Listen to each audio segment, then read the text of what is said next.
வணக்கம் குரு ஜோதிடம் சேனல் நேயர்களே, நான் உங்கள் அன்பான சயின்டிபிக் வேதிக் அஸ்ட்ராலஜர் அஸ்ட்ராலஜி பேசுகிறேன். நல்லது நினைப்போம், நல்லதே நடக்கும். இந்த வீடியோல நம்ம ரிஷப ராசிக்காரர்களுக்கு ஆகஸ்ட் 2024 எத்தகைய ஒரு பலாபலங்களை கொடுக்கக்கூடிய ஒரு மாதமாக இருக்க போகிறதுங்கிறது நம்ம கொஞ்சம் துல்லியமாக பார்க்க போறோம். அதற்கு முன்னாடி ஃபர்ஸ்ட் டைம் நம்மளுடைய சேனல் வரவங்க மறக்காம சப்ஸ்கிரைப் பண்ணுங்க. ஃப்ரெண்ட்ஸ் அண்ட் ரிலேட்டிவ்ஸ்க்கு உங்களுக்கு பிடிச்ச வீடியோ ஷேர் பண்ணுங்க.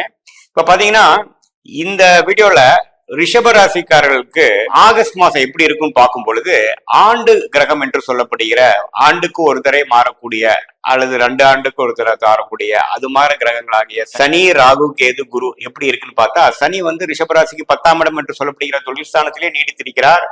அதே சமயத்துல ராசிக்குள்ளேயே குரு நீடித்திருக்க போகிறார். 11ஆம் இடத்துல ராகுவும், 5ஆம் இடத்துல குருவும், 5ஆம் இடத்துல கேதுவும் நீடித்து இருக்கக்கூடிய விஷயங்கள் இருக்கு. இதுல எந்தவித மாற்றமும் இல்லை.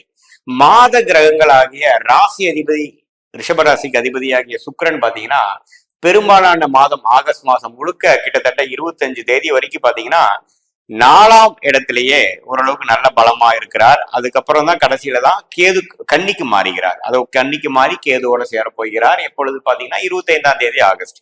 அதே மாதிரி செவ்வாய் பாத்தீங்கன்னா 27ஆம் தேதி மாச கடைசியில தான் பாத்தீங்கன்னா ராசிக்குள்ள இருக்கக்கூடிய செவ்வாய் குருவோட சேர்ந்து ராசிக்குள்ள இருக்கக்கூடிய செவ்வாய் 2ஆம் இடத்துக்கு மாறுகிறார். அதே சமயத்துல சூரியன் பாத்தீங்கன்னா 17ஆம் தேதி ஆகஸ்ட் வந்து 3ஆம் இடத்துல இருந்து 4ஆம் இடத்துக்கு மாறுகிறார். அதே சமயத்துல புதன் வக்ர ரீதியாக 22ஆம் தேதி 4ஆம் இடத்துல இருந்து 3ஆம் இடத்துக்கு மாறுகிறார். இத்தகைய ஒரு மாத கிரகங்கள் மாற்றம் வந்து ரிஷபராசிக்காரர்களுக்கு எது மாதிரி ஒரு மாற்றத்தை கொடுக்க போகுதுன்னு பார்த்தா, இப்ப பாத்தீங்கன்னா ராசி அதிபதி வந்து 4ஆம் இடத்துல இருக்கிறது நல்ல விஷயம் தான். அதுக்கு பிடித்த புதனோட சேர்ந்து இருக்கிறார்.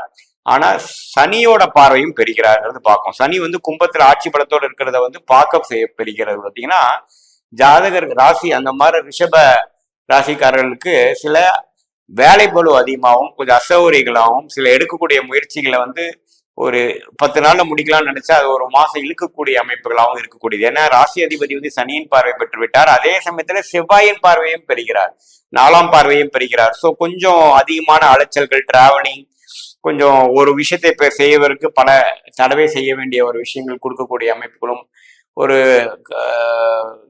உறவுகள்ல பாத்தீங்கன்னா ஒரு கருத்து வேறுபாடுகள் அது மாதிரி விஷயம் வரக்கூடிய வாய்ப்புகள் உண்டு. பட் பெரிய ஒரு பாதிப்பு இல்லை. ஏன்னா குருவால் சேர்க்கப்பட்ட செவ்வாய் தான் பார்வை இருக்குதே ஒழிய ராசிக்குள்ளேயே குரு இருக்கிறதுனால அப்படி ஒண்ணு நம்ம ஒரு மன உளைச்சலாகவும் ஒரு மனமே வந்து ஒரு டிப்ரெஷன் மைண்ட்ல போகிற அளவுக்குலாம் விடாதுங்க. ஏன்னா என்னதான் இருந்தாலும் குருங்கிற ஒரு சுபகிரகம் வந்து ராசிக்குள்ளேயே நீடித்திருக்கிறது ஒரு நல்ல பலம்.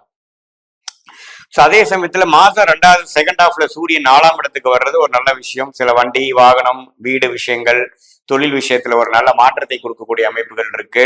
ஸோ ஒரு நல்லாவே ஒரு மாறக்கூடிய ஒரு மாதமாக இருக்கு. ஏன்னா மாசம் மிடில் பாத்தீங்கன்னா சூரியன், புதன், சுக்கிரன் எல்லாம் 4ஆம் இடத்துக்கு வராங்க. சில பேர் 4ஆம் இடத்துல இருந்து 3ஆம் இடத்துக்கு போறாங்க. 4ஆம் இடத்துல இருந்து 5ஆம் இடத்துக்கு சுக்கிரன் போறார். ஸோ செகண்ட் ஹாஃப்ல வந்து சில மாற்றங்களும், முதல் ஹாஃப்ல பாத்தீங்கன்னா ஓரளவுக்கு முயற்சிகள் நம்ம செஞ்சுட்டு அதுக்கு வேணுங்கிற பலனை எதிர்பார்க்கக்கூடிய ஒரு டைமாகவும் இருக்கக்கூடிய அமைப்பா தான் இருக்கு.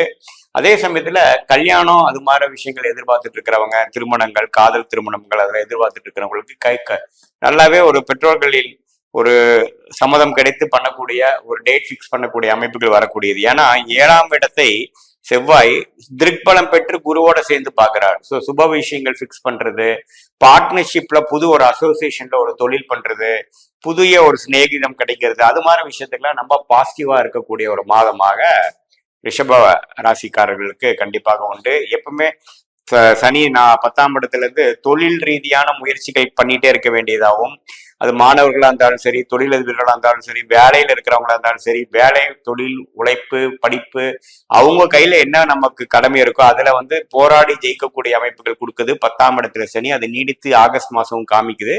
அதுல பாத்தீங்கன்னா இந்த ராசி அதிபதியே சனியின் பார்வையிலும் செவ்வாய் பார்வையில் இருக்கிறதுனால கொஞ்சம் அலைச்சல்களும், நம்ம ஹார்ட் ஒர்க் பண்ண வேண்டியதாகவும், நேரம் கட்ட நேரத்துல நம்ம சிலது செய்ய வேண்டியதாகவும், சிஸ்டமேட்டிக் லைஃப் ஸ்டைல வந்து கொஞ்சம் களைச்சூட்டம் மாற இருக்கிற மாதிரி கொஞ்சம் அம்சங்கள் வந்து especially the first half of the August, குறிப்பா மிடில் ஒரு 10ஆம் தேதியில இருந்து ஒரு 20ஆம் தேதிக்குள்ள அது மாதிரி அமைப்புகள் இருக்கு. உங்களுடைய தசாபுக்திகள் எப்படி இருக்குங்கிறதையும் நாம கொஞ்சம் பார்த்துக்கணும்.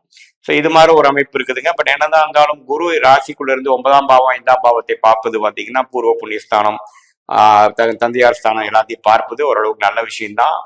பர்டிகுலர்லி ராகு திசையெல்லாம் நடக்கிறப்போ பார்த்தீங்கன்னா 11ஆம் இடத்திலேயே லாபஸ்தானத்திலே ராகு வந்து இப்போ கோச்சாரத்தில் வந்து ரிஷபராசிக்கு இருக்கிறது ராகு திசை நல்ல பலனை கொடுக்கக்கூடியதாக இருக்கும்.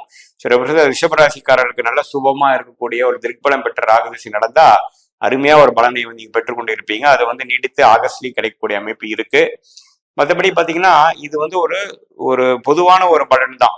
இது வந்து கோச்சார அடிப்படையில கிரகங்கள் எப்படி இருக்கிறது, மாத கிரகங்கள் எப்படி இருக்கிறது, ஆண்டு கிரகங்கள் எப்படி இருக்கிறது, இந்த ராசிக்கு எப்படி வேலை செய்யுங்கிறதானுடைய உங்களுடைய ஜாதக அமைப்புல என்ன தசாபுக்திகள் நடக்குது, நீங்க இப்போ என்ன லக்னத்துல பிறந்தீங்க, அந்த லக்னத்துக்கு ஏற்ற அது என்ன மாதிரி ஒரு யோகமான தசை நடக்குதா அல்லது ஒரு சுமாரான தசை நடக்குதா அப்படிங்கிற வச்சுதான் நம்ம துல்லியமான பலன் எடுக்க முடியும். பட் இந்த கோச்சார ஆகஸ்ட் மாச பலன் வந்து நம்ம சப்போர்ட்டிங்கா அதுக்கு எடுத்துக்கலாம். நல்ல தசைகள் நடக்கும் பொழுது நான் சொன்ன நல்ல விஷயங்கள் தூக்கலாகவும், ஒரு சுமாரான ஒரு சாதகமற்ற தசைகள் உங்களுக்கு நடக்கும் பொழுது நான் சொன்ன சாதகமான பலன்கள் கம்மியாகவும் சாதகமற்ற பலன்கள் அதிகமாகவும் உங்களுக்கு தென்படும்.